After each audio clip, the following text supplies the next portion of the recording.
இஸ்லாமியர்களின் 5 கடமைகளில் நோன்பு நோற்பது ஒரு கடமையாக உள்ளது. புனித ரமலான் மாதத்தில் அவர்கள் 30 நாட்களுக்காக நோன்பு வைத்து அவர்கள் பெருநாள் என்பதை வெகு விமர்சையாக கொண்டாடப்பட்டு வருகிறது. இன்றைய தினம் பார்த்தீங்கன்னா நம்ம இருக்கக்கூடிய பகுதியான தஞ்சை கீழாவசல் பகுதியில் உள்ள அத்தர் மகால். இந்த மகாலில் பார்த்தீங்கன்னா தினந்தோறும் 500க்கும் மேற்பட்டவருக்கு உணவு வழங்கப்பட்டு வருகிறது. இவர்கள் தஞ்சாவூர் மட்டுமல்லாது தஞ்சாவூர் உள்ள பகுதியில் பல்வேறு பகுதியில் இருக்கக்கூடிய பொதுமக்கள் இஸ்லாமியர்கள் இங்கே நோன்பு நோற்பதற்காக சகார் எனக்கூடிய உணவு அருந்துவதற்காக இங்கு காலையே விடுவார்கள். அவர்களுக்காக சிறப்பு ஏற்பாடுகள் செய்யப்பட்டு தினந்தோறும் அவர்களுக்கு உணவு வழங்குவதற்கு பல்வேறு ஏற்பாடுகள் செய்யப்பட்டு வருகிறது. இது குறித்து நம்மளிடையே இருக்கக்கூடிய அந்த பள்ளியினுடைய நிர்வாகி இருக்கிறார், அவரிடம் கேட்போம். சார், இப்ப தினந்தோறும் இப்ப உணவை வழங்கிட்டு வரீங்க, இதற்கு என்ன முக்கிய நோக்கம், நீங்க என்ன மாதிரி இது பண்ணிட்டு இருக்கீங்க? அஸ்ஸலாமு அலைக்கும் வரஹ்மத்துல்லாஹி வபரகாத்துஹு. தஞ்சை மாநகரில் மையப்பகுதியில் அமைந்துள்ள கீழவாசலில் அத்தார் ஜமாத் பள்ளி வாசலில் கடந்த 20 ஆண்டுகளாக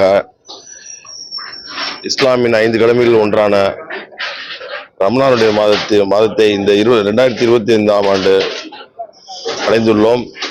இதுவரை 15 ஆண்டுகள் 15 நாட்களாக நோன்பு நோற்றுள்ளோம். இன்னும் எஞ்சிய நாட்கள் 15 நாட்கள் இருக்கின்றது. நாங்கள் இதை 20 ஆண்டு காலமாக நாங்கள் சஹருடைய உணவாக, நோன்பு நோற்பதற்கான சஹருடைய உணவாக நாங்கள் இந்த உணவளிப்பதை வழக்கமாக கொண்டுள்ளோம். சிறப்பான முறையில் நடைபெற்று வருகின்றது. மென்மேலும் சிறப்படைய துஆ செய்வதாக கூறுகின்றேன். அஸ்ஸலாமு அலைக்கும் வரஹ்மத்துல்லாஹி வபரகாத்துஹு. நிறைய நபர்கள் வீட்டிலேயே நோன்பு திறப்பாங்க. ஆனா நீங்க இங்க வரக்கூடிய பொதுமக்களுக்கு இது பண்றீங்களே, அதுக்கு என்ன காரணம்? நோன்பாளிகள் நோன்பு நோற்பது என்பது அவரவர்கள் வீட்டிலேயே உணவருந்தி நோன்பு நோற்பார்கள். இதை ஏன் நாங்கள் 20 ஆண்டு காலமாக செய்கிறோம் என்றால், வெளியூர் வாசிகள், பயனாளிகள் மற்றும்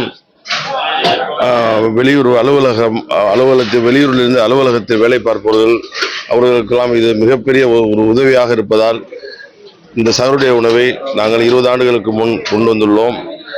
இது முழுமையாக 100% அந்த நோன்பாளிகளுக்கு முழுமையாக கிடைக்க வேண்டும் என்பதற்காக இந்த நிகழ்ச்சியை ஆரம்பம் செய்திருந்தோம். சிறப்பாக நடைபெற்று வருகின்றது. இதே போல பார்த்தீங்கன்னா மருத்துவமனைகளில், அதே போன்று பஸ் ஸ்டாண்டு, பேருந்து நிலையம் உள்ளிட்ட பல்வேறு இடங்களில் இருக்கக்கூடிய பொதுமக்களுக்கும் இவர்கள் இங்கிருந்து கொண்டு போய் உணவு அளிக்கவும் ஏற்பாடு செய்திருக்காங்க. ஏன்னு சொன்னால், மருத்துவமனையில் இருக்கக்கூடிய நோயாளிகள் அவர் உறவினர்கள் வெளியே வரக்கூடிய ஒரு சூழ்நிலை ஏற்படும். அதனால் அவர்களுக்கும் இவர்கள் உணவு அளிக்கிறதுக்கு பல்வேறு ஏற்பாடுகள் செய்யப்பட்டு வருகிறது. இது குறித்து இங்க சகார் நோன்பு தொடங்குவதற்கு முன்பு இங்க வந்திருக்கிறாரு, அவரையும் நம்ம கேட்போம். நீங்க இப்ப நோன்பு வீட்டுல திறக்கிறதுக்கும் இங்க திறக்கிறதுக்கும் எப்படி இருக்கு? நான் இங்கே அத்தருமல்லா ஜமாத்தில் ஒரு 15 வருஷத்துக்கு மேலே நான் சகர் செஞ்சுட்டு வர்றேன். ரெண்டாவது இந்த சகர் செஞ்சுட்டு வர்றதுல இவங்களோட இப்போ நான் கொரோனா காலகட்டத்தில் கூட இக்கட்டான நிலைமையில கூட இவங்க வீடு தேடி கொண்டு போய் சகர் உணவு கொடுத்தாங்க. நாங்கள் வீட்டில் திறக்கிறதோட இங்கே திறக்கிறதுல ஒரு மன நிறைவாகவும் மன நிம்மதியாகவும் இருக்கு எங்களுக்கு. அது மட்டும் இல்லாமல் இங்கே நாங்கள் ஆரம்பத்தில் வரப்பெல்லாம் கூட்டம் கம்மியாக இருந்துச்சு. இப்போ கிட்டத்தட்ட 500க்கும் மேற்பட்டு வர்றாங்க. சகர் உணவு சிறப்பான முறையில் ஏற்பாடு செஞ்சு, அதுவும் இந்த குறிப்பிட்ட நேரத்துக்குள்ள இந்த 3 மணிலேருந்து 4:30 மணிக்குள்ள அவங்க கடுமையாக இங்கே ஒரு 20 பேருக்கு மேலே வேலை செய்கிறாங்க. இந்த வேலை செஞ்சு இந்த வட நோன்பாளிகளை திருப்திப்படுத்தான பேரில் ரொம்ப பெரும் பங்காற்றுறாங்க. வீட்டில் நீங்க சகர் பண்றதுக்கும் இங்க இவ்வளவு ஒட்டுமொத்த இஸ்லாமியர்கள் கூட நோன்பு திறப்பு வைக்கிறது எப்படி இருக்கு? நாங்கள் வீட்டில் சகர் பண்ணுறது ஒரு 4 பேர் 3 பேர் உட்காந்து செய்கிறது ஒரு நார்மலாக இருக்கும் எங்களுக்கு. ரெண்டாவது இந்த மாதிரி நிறைய பேர்த்தோட நாங்கள் செய்கிறது எங்கள் மனசுக்கு ரொம்ப நிறைவாக இருக்குது. அதனால தான் நாங்கள் இங்கே சகர் செய்கிறோம்.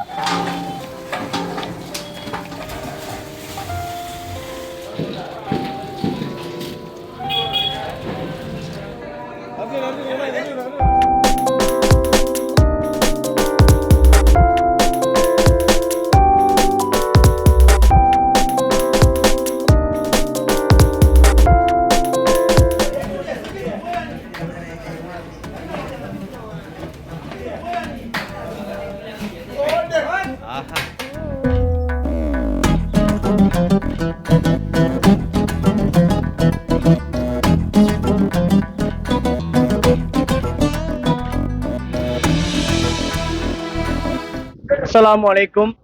குலப்பசி நண்பர்கள் பசரி மெமோரியல் வெல்ஃபேர் ஃபவுண்டேஷன் சார்பாக 9வது ஆண்டாக சகர் உணவு ஏற்பாடு செய்து நேரடியாக கொடுத்து வருகின்றோம். வெளியூரிலிருந்து தங்கி வேலை பார்த்து வரும் வேலையாட்களுக்கும், மருத்துவமனையில் தங்கியிருக்கும் மருத்துவர்கள், செவிலியர்கள், நோயாளியுடன் உடன் இருப்பவர்களுக்கும், பேருந்து பயணிகளுக்கும், ரயில் பயணிகளுக்கும், கல்லூரி மாணவ மாணவிகளுக்கும், காவலர்களுக்கும் நேரடியாக சென்று இலவசமான முறையில் கொடுத்து வருகின்றோம். இந்த சகர் உணவானது ஒரு நாளைக்கு குறைந்தபட்சமாக 850 நபர்கள் பயனடும் வகையில் நாங்கள் ஏற்பாடு செய்து கொடுத்து வருகின்றோம். இதற்கு ஒரு நாள் செலவானது 60,000 முதல் 1,20,000 வரை செலவாகி வருகின்றது. ஒரு மாதத்திற்கு சுமார் 25 லட்சம் வரை சகர் உணவு ஏற்பாடு செய்ய செலவாகிறது. இதற்கு பொருளாதாரமானது எங்களது சுற்று வட்டார பகுதிகளில் இருக்கும் ஜமாத்தார்கள், ஊர் பொதுமக்கள், மாற்று மத நண்பர்கள் அனைவரும் எங்களுக்கு ஒத்துழைப்பு வழங்கி வருகிறார்கள். தொடர்ந்து 9வது ஆண்டாக நாங்கள் இப்பணியை இறைவனுக்காக நன்மைகளை நாடி மட்டுமே செய்து வருகின்றோம்.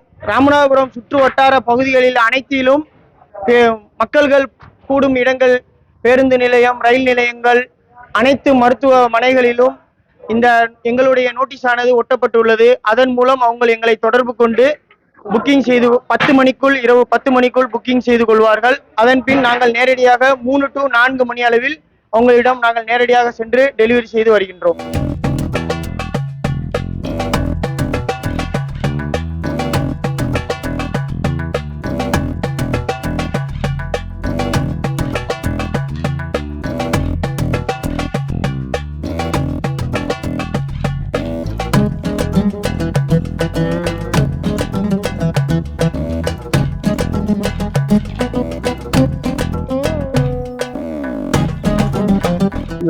இந்த நோம்பு நாளில் சகர் உணவு ஏற்பாடு நான் எல்லாரும் பண்ணிக்கிட்டு இருக்கோம்.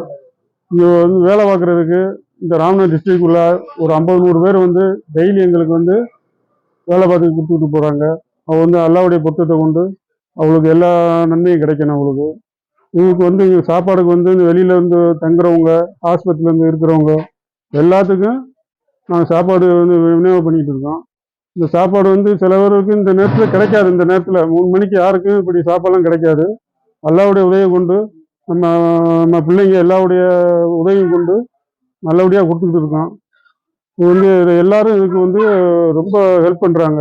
பொருள் உதவி செய்கிறாங்க, பண உதவி செய்கிறாங்க, உடம்பால உழைப்பு நிறைய பேர் செய்கிறாங்க. அவங்களுக்கு எல்லாத்துக்கும் இறைவன் அருளால் அவ்வளோத்துக்கும் நல்ல ஒரு இது கிடைக்கணும்னு எல்லாத்தையும் நாங்கள் வேண்டிக்கிறோம். ஒரு நாளைக்கு பிரியாணி, மட்டன் பிரியாணி, ஒரு நாளைக்கு கோழி குழம்பு, ஒரு நாளைக்கு மீன் வறுவல், சாம்பார் குழம்பு, ஒரு நாளைக்கு காடை குழம்பு, ஒரு நாளைக்கு பீஃபு குழம்பு, ஒரு நாளைக்கு சிக்கன் பிரியாணி, இப்படி டெய்லி ஒவ்வொன்றா கொடுத்துக்கிட்டு இருக்கோம். சாப்பாடுகளை எல்லாத்தையும் சேர்த்து நல்லா ரொம்ப தரமாக கொடுப்போம். சாப்பாடும் இல்லாமல் அதுக்கு கூட்டு, முட்டை, ரசம், தயிர், ஊறுகாய் எல்லாம் சேர்ந்து நல்லா பரக்கத்தாக கொடுத்துக்கிட்டு இருக்கோம். நாளைக்கு எத்தனை நபர்கள் கொடுக்குறீங்க, எப்படி கொண்டு போய் கொடுக்குறீங்க? 850 பேர்கிட்ட கொடுத்துக்கிட்டு இருக்கோம். ஒவ்வொரு ஏரியாவுக்கும் ஒவ்வொரு ஆளாக பிரித்து விட்ருக்கோம். 2 பேர். இப்போ வண்டிக்காத்து இருக்குன்னா வண்டிக்காத்துல உள்ளவங்களுக்கு 2 பேர், ஆஸ்பத்திரி ரோடுக்கு 2 பேர், பாறையனூருக்கு போனால் அங்கிட்டு ஒரு 2 பேர், இப்படி வந்து பல வகையாக பிரித்து அவங்கவுங்க அந்த டயத்தில் எடுத்துகிட்டு கிளீனாக கொண்டு போய் அந்த 3:30 மணிக்குள்ளே கொண்டு போய் சேர்த்துருவாங்க எல்லாத்துக்கும். எவ்வளவு நேரம் இந்த வேலை பார்த்துட்டு இருக்கீங்க? எத்தனை மணிக்கு ஸ்டார்ட் பண்ணி எத்தனை மணிக்கு முடிப்பீங்க? இது இன்ஷால்லா சாயந்தரம் ஒரு 5 மணிலேருந்து ஸ்டார்ட் பண்ணிடுவாங்க. ஸ்டார்ட் பண்ணி நைட்டு 4 மணி வரை ஓடிட்டு இருக்கு. 4 மணி வரை எல்லாரும் நல்லா கடின உழைப்பு பண்ணுவாங்க. யாரும் தூங்காம கொள்ளாம சந்தோஷமா எல்லாரும் நல்லா வேலை வைப்பாங்க. செய்திகளை உடனுக்குடன் தெரிந்து கொள்ள உடனே சப்ஸ்கிரைப் பண்ணுங்க.